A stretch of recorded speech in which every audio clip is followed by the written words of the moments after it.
Сюда входит... Так, теперь выливаем вот это вот.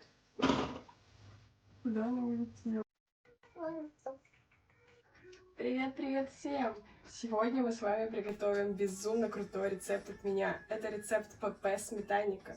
Все как я люблю. Правильное питание, правильные продукты. Когда я перешла на ПП питание, я перепробовала огромное количество разных рецептов, но скажу вам по секрету, это действительно мой самый любимый. Для рецепта нам понадобится совсем небольшое количество ингредиентов. Это 3 яйца, сахарозаменитель, либо если вы не ограничиваете себя в сахаре, пусть это будет сахар, греческий йогурт. Я взяла небольшую жирность, всего 2%.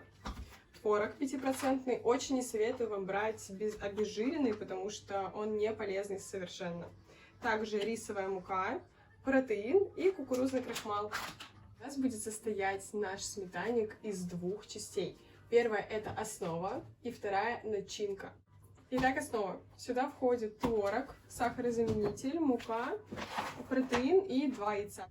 Производитель у вас вообще может быть любой, но я больше всего люблю творог из вкусвилла. Это может быть пластовой, может быть обычный 5%, рисовая мука. Также это может быть кукурузная, цельнозерновая, любая, кроме пшеничной. И протеин. Это мой самый любимый протеин, поскольку здесь меньше всего углеводов. Заказываю я его на Wildberries, он есть с разными вкусами. Самый топчик — это печенье и кокос. Ну и 2 яйца.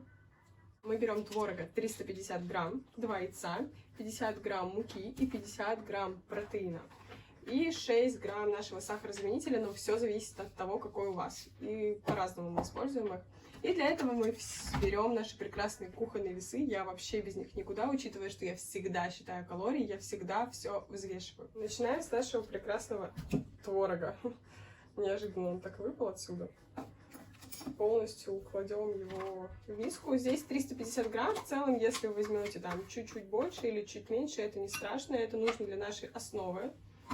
Так, далее берем яйца. Разбиваем в наш творог яйца.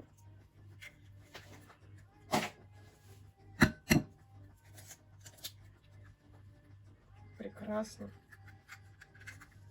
Мы понимаем, что это яйцо С0, а значит здесь, примерно 55 грамм в одном яйце. Итак, дальше добавляем наш сахарозаменитель. Здесь примерно в одной ложке 1 грамм. Нам нужно 6 грамм.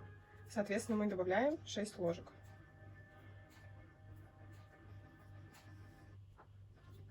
Все, прекрасно. Этого достаточно, чтобы у нас получилась действительно сладкая основа. Мы добавляем нашу муку рисовую. Наша задача добавить 50 грамм. Ну, почти.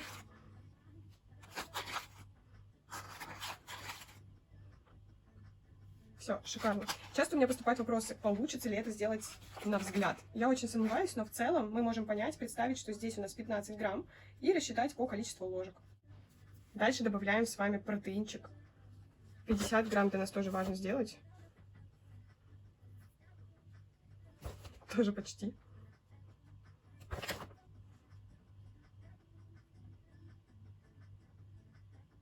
Все, шикарно. Обычно я использую сразу миксер, но мне кажется, сейчас можно перемешать сначала ложкой, потом уже можем добить миксером.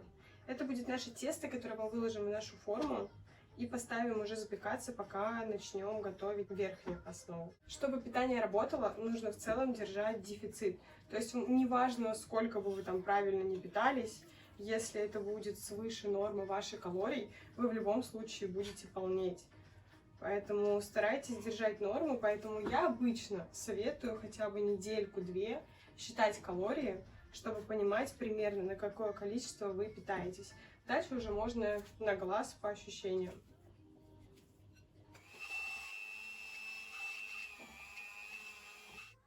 А теперь, как вы поняли, мы с вами все перемешиваем. Это должно получиться прям однородная такая масса, без комочков, чтобы мы с вами удобно ее выложили как основу.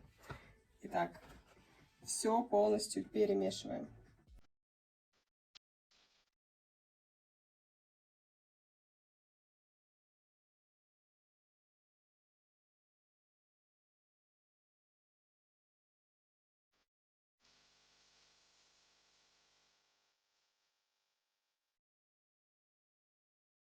Сразу дам вам совет, когда будете брать творог, выбирайте однородный. Потому что эти комочки это просто нечто. Я мешаю уже, наверное, минут 10, и они все равно есть.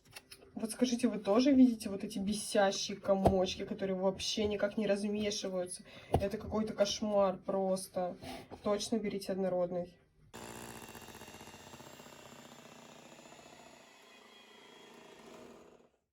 Как вы поняли, от комочков мы с вами до конца так и не избавились, зато получилась такая кремовая консистенция, которую мы сейчас с вами выложим в форму. Теперь наша с вами задача взять форму, вот желательно разъемную, вот такую, как у меня. У меня 26 сантиметров, но она может быть у вас любая. Так она разъединяется, и после того, как запечется в духовке, у нас будет прекрасный сметанник. Теперь мы перекладываем то, что у нас получилось, в нашу форму и распределяем по всей поверхности, чтобы у нас получилась наша основа не толстая, а тоненькая, и круто она пропеклась. После того, как мы переложили всю нашу основу в форму, мы распределяем так, чтобы у нас получились бортики. То есть стараемся сделать как можно тоньше нашу основу и делаем вот таким вот образом бортики. Так, мы распределили все по нашей форме с высокими бортиками, поскольку мы будем заливать нашу начинку, она будет высокой. Бортики тоже должны быть высокие, чтобы начинка не вытекла. Далее мы с вами вилкой протыкаем нашу основу и ставим в духовку на 180 градусов на 10 минут, пока будем готовить нашу начинку, чтобы наша основа чуть-чуть пропеклась. Кстати, и вы можете сделать также поплотнее ваше тесто. Можете вообще не использовать протеин, если у вас его нет дома, а взять чистую муку 100 грамм и добавить ее в нашу основу. Пока наша основа в духовке, приступим к моей любимой части. Это наша начинка. Здесь мы используем сахарозаменитель, греческий йогурт, яйцо и кукурузный крахмал. Кстати говоря, вместо йогурта вы можете использовать как сметану 10%, так и ряженку я использовала, но вы должны понимать, что это будет пожирнее чуть-чуть. Но в целом будет также вкусно и круто. Теперь по ингредиентам. Мы используем греческого йогурта 600 грамм, одно яйцо, примерно 17 грамм крахмала кукурузного. Именно кукурузного. Очень не советую брать картофельный, все-таки он гораздо вреднее. И 6 грамм также нашего сахарозаменителя. Первое, что мы делаем, это переливаем наш греческий йогурт, либо сметану, в зависимости от того, что вы возьмете, в нашу емкость. И не могу не поделиться с вами такой ужасной своей сокровенной тайной. Я всегда просто максимально до конца каждый йогурт опустошаю, чтобы вот эта штучка была полностью пустая. Все окружающие ненавидят это качество во мне, но для меня это прям максимально важно. Я не выкину ее, пока она не будет просто кристально чистая. Теперь, когда мы добавили в нашу емкость наш йогурт, мы разбиваем сюда наше одно яйцо и добавляем в нашу начинку 13 грамм примерно крахмала. Даже 16, наверное, будет лучше. 18. Прекрасно. Ну и тщательно перемешиваем нашу начинку, чтобы у нас она получилась однородная. И зальем ее в уже подошедшую нашу основу. Это должно получиться безумно вкусно. Сколько раз я готовила данный рецепт. Чисто на завтрак это просто вкусняшка.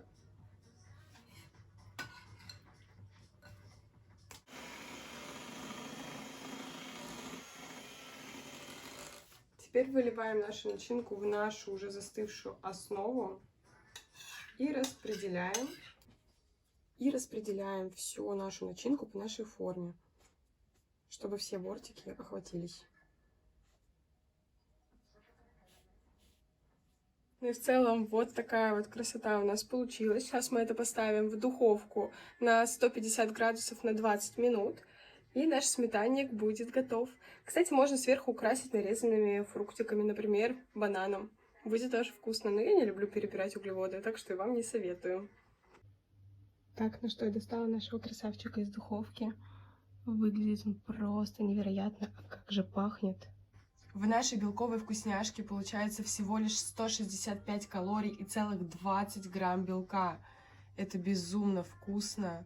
Вы только посмотрите на текстуру. Выглядит просто божественно. По вкусу это просто что-то невероятное. Ощущение, что ешь какой-то сливочный сыр. Обязательно попробуйте. Вы точно удивите всех своих домочадцев, потому что это очень вкусно. Кстати, если подавать его замороженным слегка, это будет что-то наподобие сливочного чизкейка. Спасибо вам за просмотр этого видео. Безумно надеюсь, что вам было полезно, и вы обязательно попробуйте приготовить эту пушечку. А теперь увидимся с вами на классных жгучих тренировках. До встречи. Ладно, стоп. Правильный продукт.